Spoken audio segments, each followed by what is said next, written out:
Let's talk about today school education deficit. So this school education deficit I labeled because for the children before coming to special education service, most of children started their kindergarten in September like a typical child, just like a neurotypical children without having any identifiable delays and disabilities. However, kindergarten and first grade, and then by the second grade, they just pretty much will be referred for special education services, and then their special education services start pretty much just early third grade, or just like late third grade, or just beginning of fourth grade. That is how special education numbers just going so skyrocketingly high. Then why these many children started schooling very just pleasantly, happily, and then could not follow teachers' education? Pretty much where they fail is early literacy, right? So whole countries right now, it's a public educations and states and school district and schools, they just struggle with the children's literacy. Just a very hard time to teach them to read. And many teachers believe they have a lack of parenting support, so they could not teach them to read because they want their parents to do some reinforce some, the content they learned in school, so they can do practice at school, at home, and then they can just practice more. However, what is just literacy? To be honest, how we can make children to read and enjoy those written language, it is full of joy, intellectual joy, and different intellectual joy, right? They had, that young baby time while their mobility just grow, and then they just, move around and then feel their intellectual curiosities. Now they come to school and learn to read. That means they are learning written language. So they decipher, decode, and they know the meaning, so they can comprehend. So mentally they can represent and make a picture. That's a comprehension, right? So why it is that difficult, and then what method we use to teach these children to read? So pretty much those high number of children with high instance disabilities, we could reduce, especially learning disabilities, mild intellectual disabilities, So let's see these disabilities. Pretty much just literacy is pretty much, two way we could teach. One is just phonics, and the other one is a whole word method, right? Phonics and whole word method. So pretty much it is all up to K first grade teachers. K first grade teachers must teach them to read. And then by the end of first grade, still children are a little bit struggling, and fluency is not there. They could decode, they could read. However, fluency is not there. Fluency is very important for comprehension, right? So fluency is not there. Second grade, it's kind of, reinforcing what they learned, and then a little more, practice. So by the end of second grade, the children must be fluent readers. So by the third grade, they are ready to learn knowledge, real knowledge. It's important, right? Reading should not be roadblocks for these children to move on in the school education. So let's say phonics. I know many teachers don't like phonics method because it's so boring and there is not much in a teacher's part. You feel like you're teaching, math formula. However, phonics is the most effective method to teach children, most children. We say there is no one method, one curriculum fits for all. That is true. However, as an educator, school educator, we have to see when we analyze, evaluate, curriculums, which curriculum is best for our school district, our school, is how many percent these curriculums can cover children. How many percent of children? Let's say, because many teachers believe without parental support, they cannot teach well and their children's learning outcomes will be low. I don't believe that, but many teachers believe that. Then it's based on the school district. Let's say this school district is a large city school district and parents, most families have low incomes and not enough parental support. These children must be taught by phonics method, especially direct instruction. Okay. Whole word method is opposite of phonics. Phonics is you teach individual sound and then blending those sounds to read. It's so simple logic. Only the child can remember individual sound, right? And then here is another, let's just go a little bit sidetrack. And I ask my teacher candidates, my students, many times, which one is more important? You teach children alphabet name or sound? And most of children, 80–90% of children said alphabet names. Alphabet names do not do any, just, things for the reading. And direct instruction, that Engelmann's direct instruction, it teaches, those curriculums teach individual sounds first, and then once the children are fluently recognize those sounds, and then they introduce alphabet names very last minute. Okay, you do not teach both because they will be maybe confused. However, we teach individual sound. Let me say this, phonics part, especially direct instruction. I really truly believe this direct instruction, DI, capital DI, reading mastery, this direct instruction is the best method and curriculum we can approach more larger percentage of children we can teach. Number one, it does not have homework. It does not depend on parents. Okay, it is just like Engelmann said, children have too many variables. Teachers, we have too many variables. And then parents, you cannot control parents.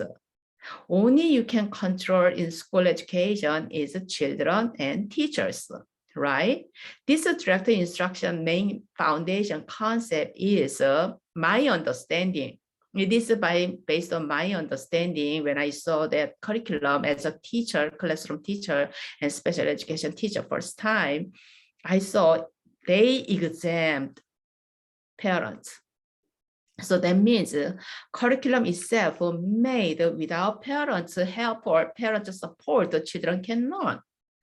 Number two, child variables. Child variables means intellectual abilities, child attention, right? So all kinds of child, I'm going to talk about child variables later. All these variables, because of this, instruction itself embedded all those, especially they consider the visual attention, visual perception, and then repetition. So it's a spiral method. So even though child may have a low intelligence level, intellectual level, it does not have, a child does not have to memorize any.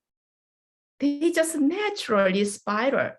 So first sound and sound comes out until last, lesson. It's very wisely, they just, coming back and coming back and coming, just, back and go. So it's like, you don't want to memorize, you can't help, you have to memorize. It naturally, it's like I see more like a coding their brain, the child brain. You just one quote, two quotes, three quotes. Naturally, child sees and sees and sees. So you don't have to worry about in the first lesson and the second lesson, and child doesn't remember. That's fine. It comes again, and then it comes out again. It comes again. Okay. So it really controls the child variables, and then those all letter sounds are in different forms, italics, different color, different shape. So child visual attention, form constancy, child has a visual form constancy, perception deficits, still they can learn. So they considered all those complex visual perception deficits, and they arranged these, phonics programs.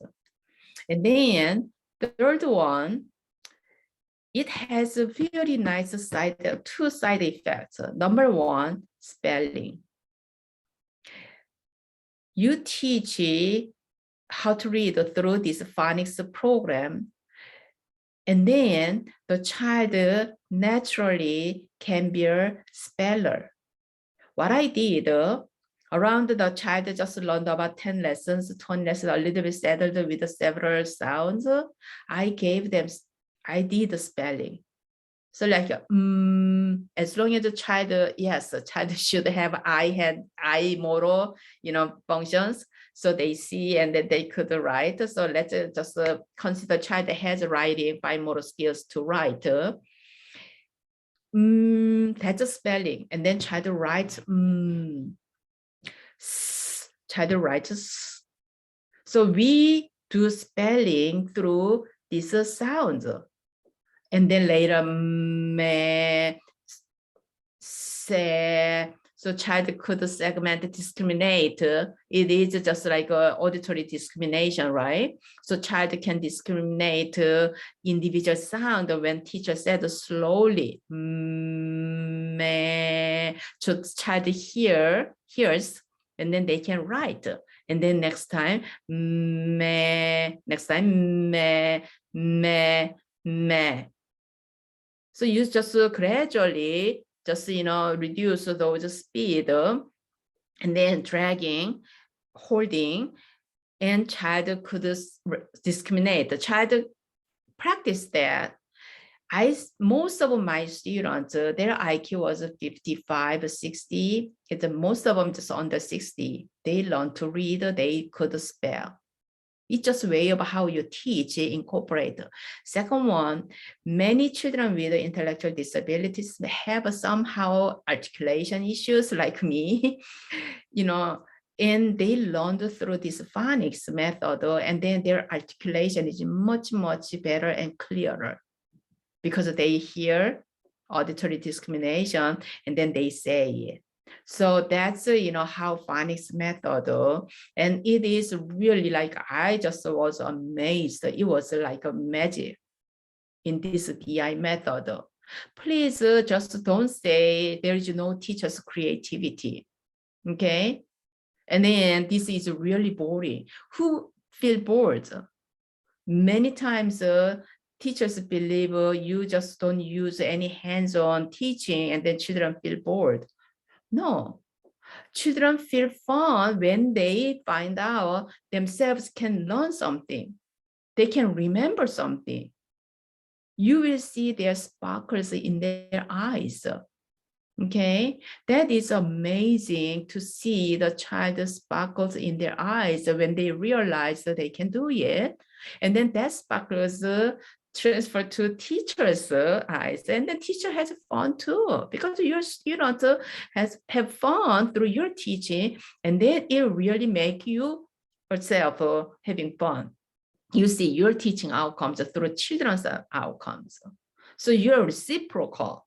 Okay, so that's Phonics method. It's really, really amazing to use this method. Again, learning is fun. It's not by teaching method is fun. It's not that.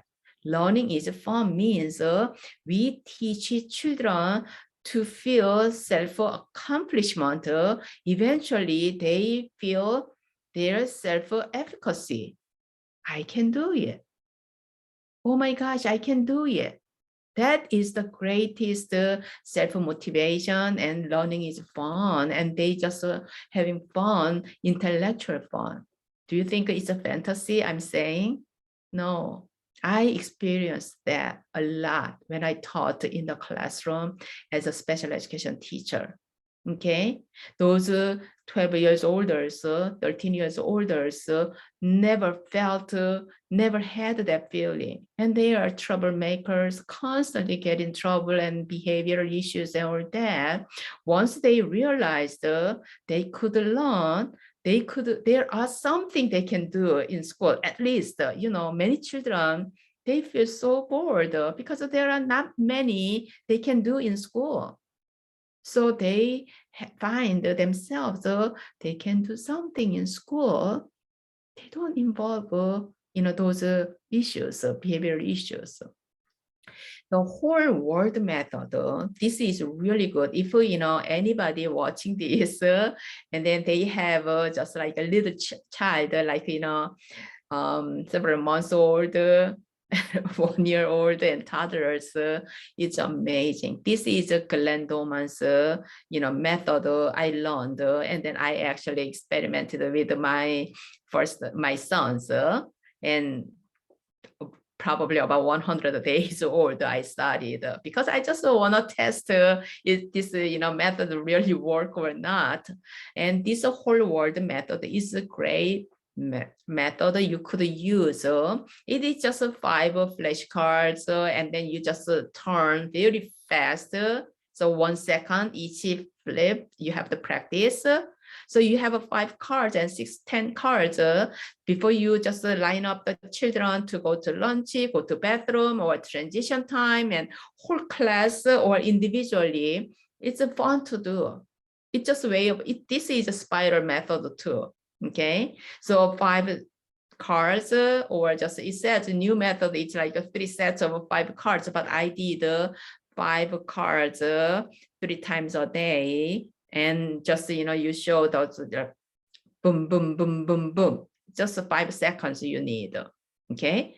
And then that is the greatest attention. You could have a focused attention. Many teachers hold the card and they show mom, mom, mom to get the children's attention. No, you just mom, dad, milk, bottle, computer, done. Very fast, 5 seconds. They don't have any resistance. And then because it's quick, and then gone. And then 3 times a day, or just 5 times a day, just same card. And then, after 5, and then next one, just 6 card and 7th card. If you do phonics method, and then it's a nonsense word still just work with this whole word method. I just combined and did it together. Okay, so many just transition time you could do with the children, because you just need less than 1 minute, about 5 to 10 seconds you need. So these 2 are very good. Again, I'm sorry, I just keep repeating this. Children must learn to read. You can teach them to read as long as their IQ is 50.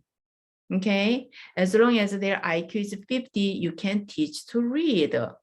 Remember, they are human beings. We are all human beings. It seems like their just IQ score is very low. That's why they became intellectual disabilities.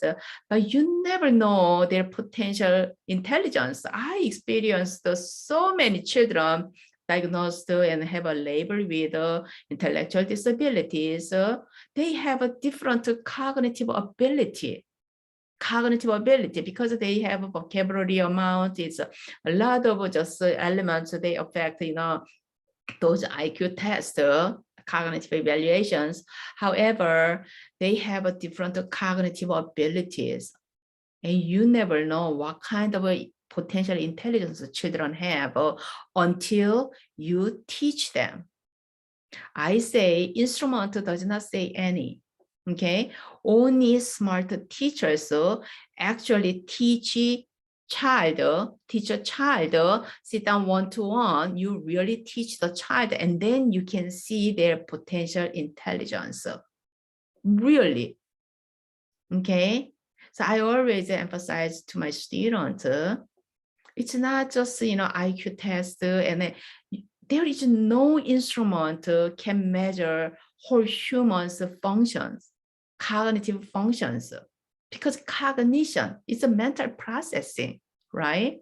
So you teach and then you could see how the child holds. And then I'm going to talk about this in visual attention and visual perception, how these are really, really strongly related, interrelated to children's learning. Believe it or not, many children may have a visual perception deficit, especially visual attention deficits, if they have a disability labels, high instance disability labels. Okay, even in IQ 40, I saw it may be because the child severe visual attention and visual perception. Because of that, child could not learn. It really blocked. Think about that. You cannot see what was just shown, and then there's no way you can, recognize and discriminate, right? That's a visual discrimination and sensory discrimination. So these are very important, but I'm gonna just talk about this one little by little, in my lecture, and this one a little bit longer. And because of this, phonics and whole world, I'm gonna this today is just like briefly I mentioned about this, because most of our school education deficits are because of this early literacy deficit. Okay, and if you are K first teacher, K second teacher, K first grade and second grade teachers, you must teach your children to read. Okay, comprehension is a little bit different story, and then I'm gonna cover, those comprehension as well. And then I'm gonna just provide a clinical teaching and diagnostic teaching one by one, and just each time, little by little, eventually, I don't know how long it will take, but that's my plan, because it is very hard to teach, pre-service teachers and even parents. I'm gonna just emphasize parents' education too. So many parents can do a lot of things at home, reinforce your child, and then school teacher teach, and then you're just those combination will make a double and triple effect. Okay, so today, if you just again phonics method is you talked about the reading mastery. However, if you go to Barnes & Noble, Amazon, there is less than $20 100 lesson book. It's a very condensed one. I know SRA, that publishing company, would not be happy about this. However, this is I used this one as a really great resource for the intermediate grade children. I have to make sure their phonics skills, those individual sound, because they have a lot of holes, potholes. They know something, but they have some empty spots. So instead of filling those empty spots, you have to get through from the beginning and fast, and then those spots comes and then slow down and make sure, and then you fill those holes and then move on. Okay, so that's Glendoma, not Glendoma's, it's phonics. And then Glendoma's book, it's not expensive. it's not expensive. So this whole world method using Glendoman's method is parents is the greatest, educators can do at home, especially those children before speaking age, and they just pile those content, and later you will find that their articulation, speech articulation is really, really great, because auditory inputs and coming out, and they memorize and remember, and then when they speak and their articulation is really good. Okay.